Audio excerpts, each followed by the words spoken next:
Hello दोस्तों। Hebrew लेखक Edgar केरेथ की कहानी सीख।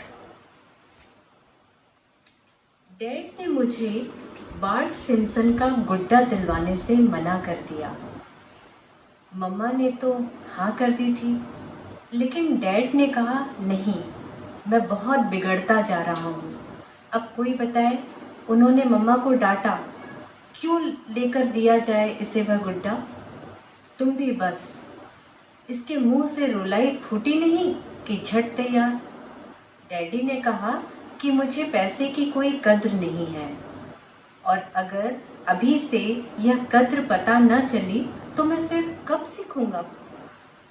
जिन बच्चों को मांगते ही झट से बार्ट सिम्पसन का गुड्डा मिल जाता है, वे बड़े होकर मवाली बनते हैं, दुकानों से सामान चुराते हैं, क्योंकि उन्हें मनचाही चीज़ों को आसानी से पा लेने की आदत पड़ चुकी होती है। इसीलिए बार्ट सिम्पसन के गुड्डे की जगह उन्होंने मुझे चीनी मिट्टी का एक बेढंगा सुअर लाकर दिया, जिसकी पीठ में एक लंबी फाग बनी हुई थी। अब मैं ठीक से बड़ा होऊंगा और मवाली भी नहीं बनूंगा।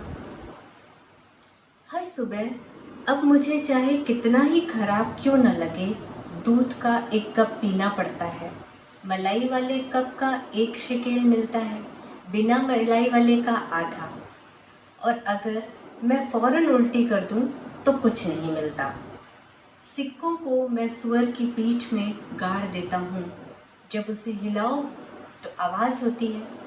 जब सुअर में इतने पैसे हो जाएंगे कि वह हिलने पर आवाज़ नहीं करेगा, तो मुझे स्केटिंग करते बार्ट सिम्पसन का गुड्डा मिल जाएगा। डैड कहते हैं कि यही ठीक है, ऐसे मुझे कुछ सीखने का मौका तो मिलेगा। सुअर वैसे है बहुत प्यारा।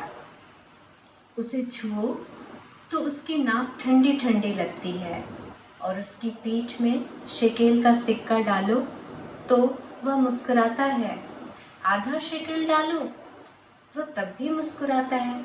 और सबसे अच्छी बात यह है कि सिक्का न डालो तो भी वह मुस्कुराता है।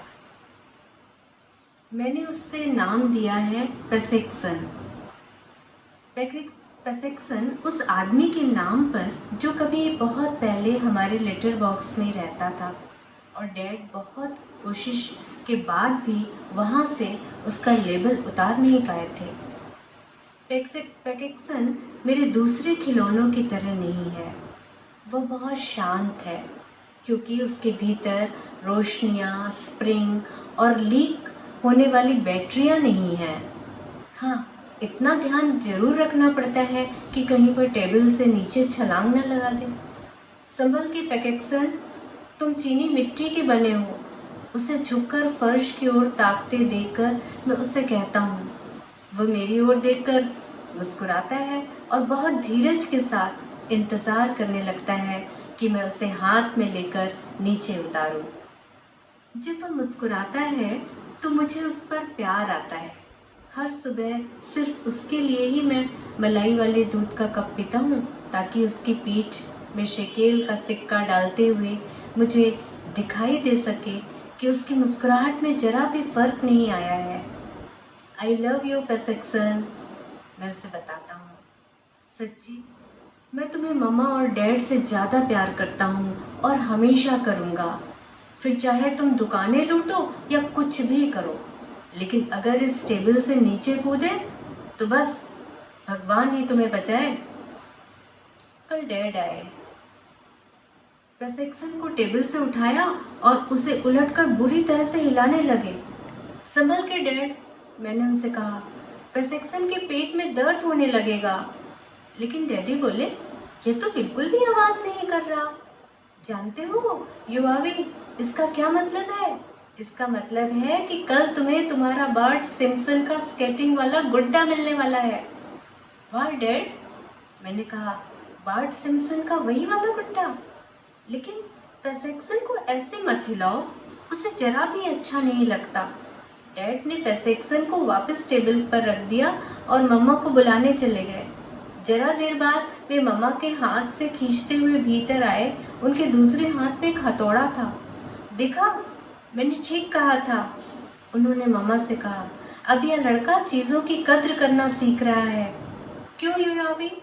हाँ डैड, मैंने कहा, लेकिन ये हथौड़ा किसके लिए है? यह तुम्हारे लिए है, डैड ने हथौड़ा मेरे हाथ में देते हुए कहा, लेकिन जरा संभल कर। ठीक है, मैंने कहा, और सचमुच बहुत संभाल कर उस हथौड़े को मैंने हाथ में पकड़ लिया। लेकिन जब कुछ मिनट गुजर चुके तो डैड खींच कर बोले, चलो चलो भी अब फोड़ डालो इस सुअर को। क्या? मैंने पूछा। पेसिक्सन को? हाँ, पेसिक्सन को, डैड ने कहा। चलो फोड़ो इसे जल्दी। तुमने बहुत मेहनत से इतने दिनों में इसे पूरा भरा है और अब इसके बदले तुम्हें बार्ट सिम्पसन मिलना ही चाहिए। पेसिक्सन मेरी ओर देखकर मुस्कुराया। उसकी उदास मुस्कुराहट चीनी मिट्टी के उस सुअर की थी जिसे पता चल गया हो कि उसका अंत आ चुका है। भाड़ में जाए बार्ट सिम्पसन। क्या मैं अपने दोस्त के सिर पर हथौड़ा मारूंगा? मुझे बार्ट सिम्पसन नहीं चाहिए। मैंने डैड को हथौड़ा लौटाते हुए कहा, मेरे लिए पेसिक्सन ही बहुत है। तुम समझते क्यों नहीं? डैड बोले। यही ठीक तरीका है, तुम्हें कुछ सिखाने के लिए हम यह कर रहे हैं। लाओ, तुम कहो तो मैं ही इसे फोड़ देता हूँ। डैड ने हथौड़ा उठा भी लिया था और मैं मम्मा की घबराई आंखों और पेसिक्सन की थकी हुई मुस्कुराहट को देखकर सोचने लगा था कि अब मुझे ही कुछ करना है। अगर मैंने कुछ नहीं किया तो सब खत्म हो जाएगा। डैड, मैंने उनकी टांग को भींच लिया। क्या है युआवी? डैड ने पूछा। उनका हथौड़ा अभी हवा में उठा हुआ था। मुझे एक शक्ल और चाहिए प्लीज़। मैं गिड़गिड़ा रहा था। कल मुझे दूध पीने के बाद एक शक्ल और देना इसमें डालने के लिए, फिर उसके बाद हम इसे फोड़ेंगे, प्रॉमिस। एक और शक्ल? डैड ने मुस्कुराकर हथौड़ा टेबल पर रख दिया। देखा, मैंने इस लड़के को कितना समझदार बना दिया है। हाँ, समझदार, मैंने कहा। कल कल सुबह मेरी आवाज़ गले में फंसती जा रही थी। उन दोनों के कमरे से चले जाने के बाद मैंने पेसिक्सन को कसकर भींचा तो मेरी रुलाई निकल गई। पेसिक्स कुछ नहीं बोला, सिर्फ मेरी हथेलियों के बीच दुबका वह रह रहकर कांपता रहा। घबराओ मत, मैंने उसके कान में फुसफुसा कर कहा, मैं तुम्हें बचाऊंगा। रात में मैं इंतज़ार करता रहा कि बाहर के कमरे में बैठे डैड कब टीवी बंद करके सोने जाते हैं। फिर उसके बाद मैं चुपचाप उठा और पेसिक्सन के साथ बाहर पोर्च में निकल गया। अंधेरे में काफ़ी देर तक चलने के बाद हम झाड़ियों वाले एक मैदान में पहुँचे। सूअरों को खेत बहुत अच्छे लगते हैं, मैंने पेसिक्सन को ज़मीन पर लेटाते हुए कहा, खास तौर पर झाड़ियों वाले खेत, तुम्हें यहाँ बहुत अच्छा लगेगा। मैं जवाब का इंतज़ार करता रहा, लेकिन पेसिक्सन कुछ नहीं बोला। और जब मैंने अलविदा कहने के लिए उसकी नाक को छुआ तो उससे आखिरी बार उदासी से मेरी ओर देखा।